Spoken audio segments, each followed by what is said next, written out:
I appreciate so very much the members of Congress who have joined me in strongly condemning these attacks.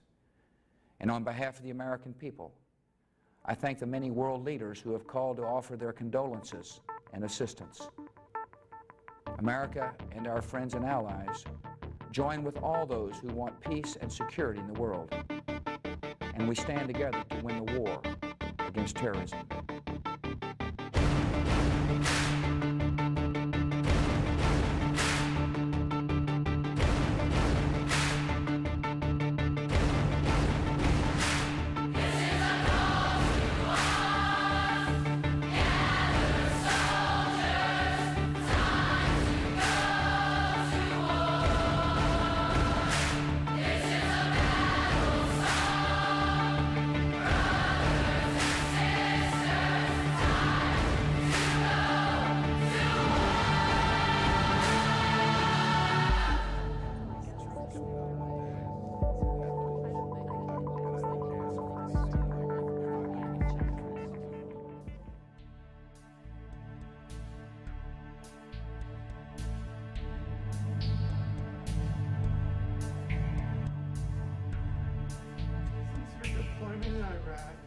The military made Iraq a better country than before Saddam Hussein was in power. There's no doubt. I mean, there's absolutely no doubt. Iraq's a country of about 15 million people. Under Saddam Hussein, they were terribly oppressed. I mean, thousands of Iraqis were being killed on a yearly basis. Iraq's got three major religious groups in it: the Kurds to the north, the Sunnis to the west, basically, and the Shia to the rest of the country. Saddam was a Sunni, and he terribly oppressed the other two religious groups. Iraq was also a hotbed for terrorist activities. Al-Qaeda, Muslim terrorist group, used Iraq as a staging area. Training camps were there, and it was a safe haven for them. And they used Iraq as a country to launch terrorist attacks throughout the world. That no longer is the case. I enlisted in the military in 1961, or 60 actually, and left from home at, December 27th of 1960 for boot camp.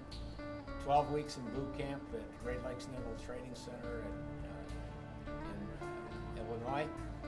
And from there was picked to go to jet engine school, and I went to jet engine school in Memphis, Tennessee for 5.5 months, and left Memphis, Tennessee, and went directly to the USS Enterprise, the first nuclear-powered aircraft carrier in the Navy. And I was aboard I was one of the first crewmen. We had 5,000 crew aboard, and we were commissioned November 25th, 1961, and went to sea in February of 61 for the first combat deployment and shakedown cruise. From there on, it was in port and out to sea. In 1962, we were in Guantanamo Bay, Cuba for about 3 months in 61 and during the shakedown. And then after that, came back, and we were in and out on the 6th Fleet.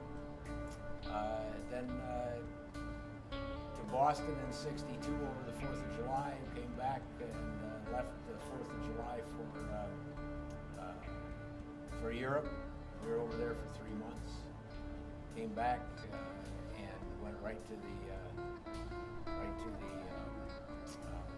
shortly after we got back, we went to Cuba for the Cuban Missile Crisis. We were down there for 70 days, and then came back, and it was back and forth to Europe and back quite often.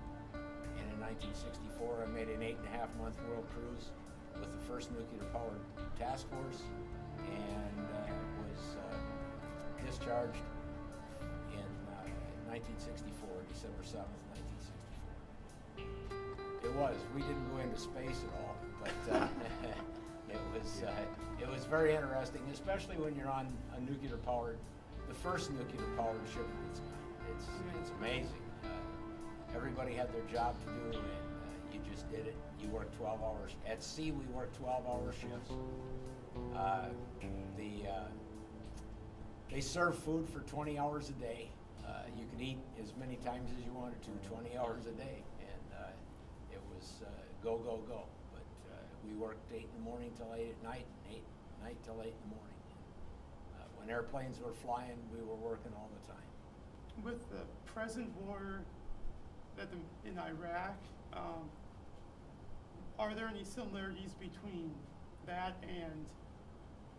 and Vietnam? Vietnam was just, I'm classified as a Vietnam era veteran, but I'm not a Vietnam veteran. I was in during the start of the Vietnam War in 1964, but I got out before things really got going over there. I'm not sure how many, I think things are different than what they are, but it all comes down, in my eyes anyway, it all comes down to people that just aren't satisfied with where they're at in life, and they're out and they're all out trying to do it their way, and they want to whatever. What do they call all these guys that are trying to kill us, that blew the towers out? You know, the whole business. I mean, that's what most wars start over, is somebody that wants power. And the United States has been into a situation since they decided to become the United States way back when. They've been in the same situation over and over and over again. American Revolution, you name it. Go right down the line and you'll find the Civil War, Confederacy. They didn't like the way we were doing, or the United States was doing things, so some guy thought he'd take it over and do it his way. And it's continued through all the wars. World War I, World War II, Hitler wanted to form a perfect world.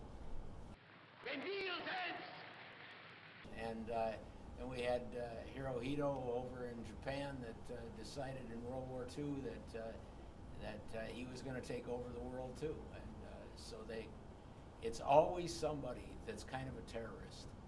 Initially, it was just a territorial dispute between Germany and Poland. The Germans wanted back the German territory, which had been taken away from Germany and given to Poland at the end of the First World War. But when the Germans, under Hitler, began taking back that territory in September 1939, Britain and France declared war on Germany, ostensibly to protect the freedom of Poland.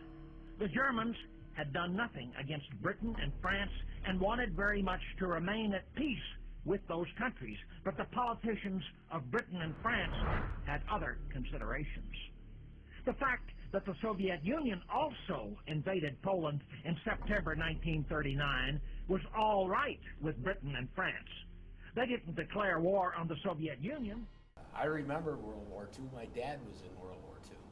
My dad was in the Philippines in World War II, and you know, it was a totally different war, because it was an attack war, and we were fighting war on two fronts, in Europe, actually more than that, in Europe, in Africa, in all over the southern end of the Pacific Ocean, every small island out there, we were fighting for. And we were fighting there for the same thing we fought in Vietnam, and for the same thing we're fighting for now, and that is to get rid of possibly dictatorships. I'm not so sure it's neat to fight a war, but we've made inroads across the whole world, and people look up to us because we're not afraid to go and support them, rescue them, whatever it may be. And it doesn't have to be a war. It can be a volcano. It can be an earthquake, a hurricane, whatever. And it seems like the first ones there, the first ones with money, the first ones with food are always us. What the surge really was an increase in U.S. troops, probably about a 30% increase in U.S. troops, allowing us to have enough troops to go out and actually establish outposts in the communities, a lot like what's going on in Afghanistan today. We were out in the small towns. We had about 7 or 8 small towns in the area we were responsible for, and we started to stay out in the towns a lot more because we had the forces to do so. And because of that, the townspeople began to trust us more. They saw that we were there to be their friends, and eventually we had what they called the awakening in Iraq during the surge time, when the Iraqis themselves had had enough of the terrorist activity. They stood up for themselves. I'll give you a specific example. In one of the small towns right next to our base, it was a hotbed for enemy activity, basically. It was very dangerous to drive through the town or even be there. One night, late afternoon, the enemy, the Al-Qaeda, rolled a car bomb into that town. They were trying to blow up the Iraqi police station. For whatever reason, they missed. They blew up a crowd in front of a mosque right next door. Many Iraqis killed, many more injured. We were there, we took them into the base hospitals, we treated them.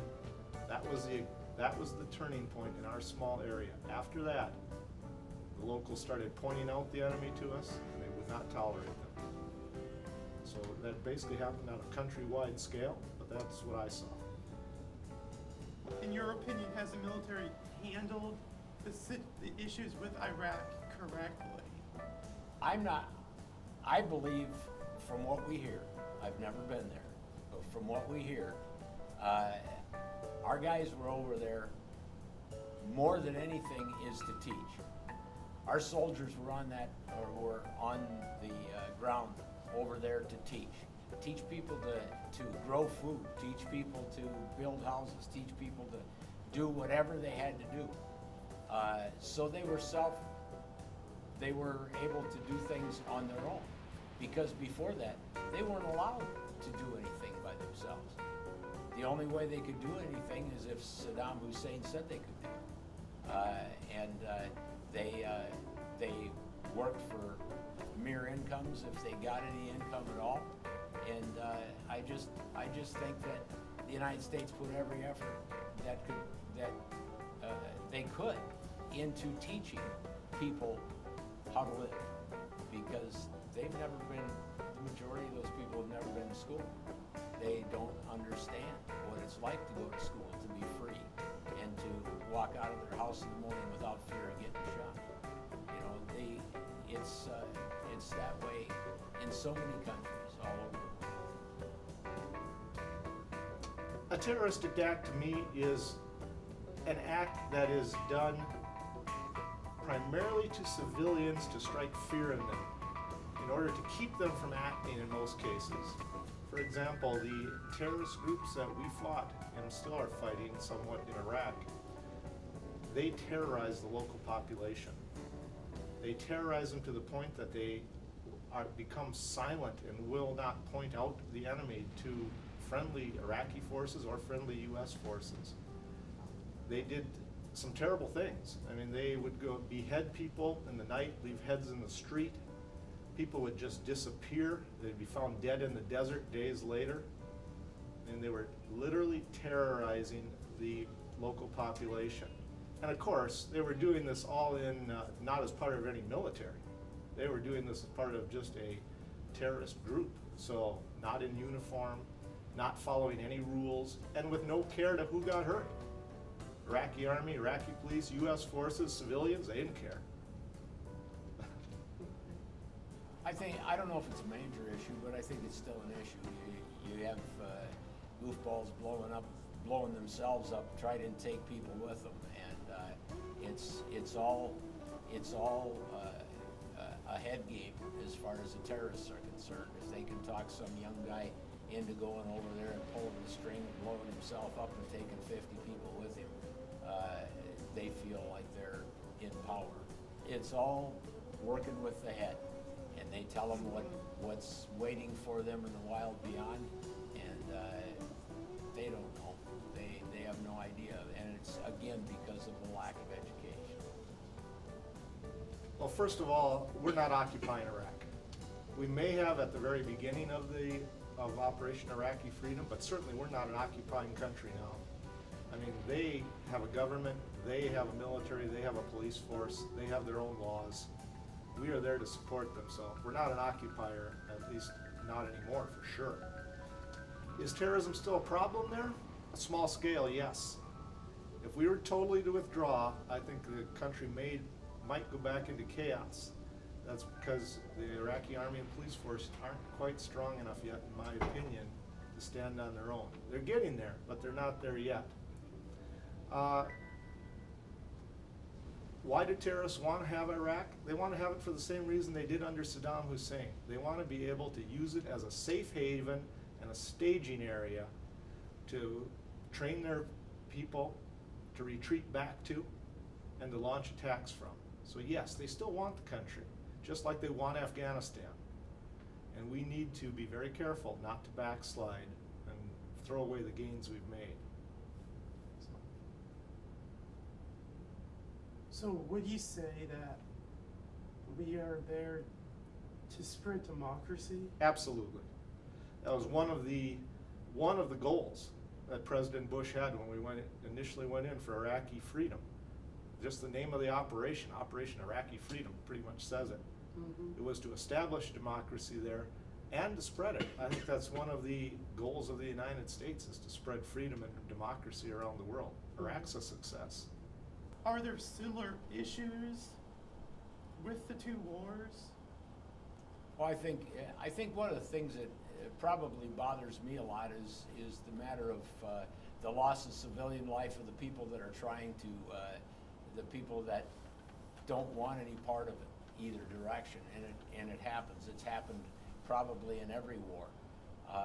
That bothers me a lot. But the outcome. If the outcome is similar today, I have a cousin that is a lawyer in Southeast Asia, and he owns property today. He has purchased property in Vietnam. His wife is Vietnamese. She left Vietnam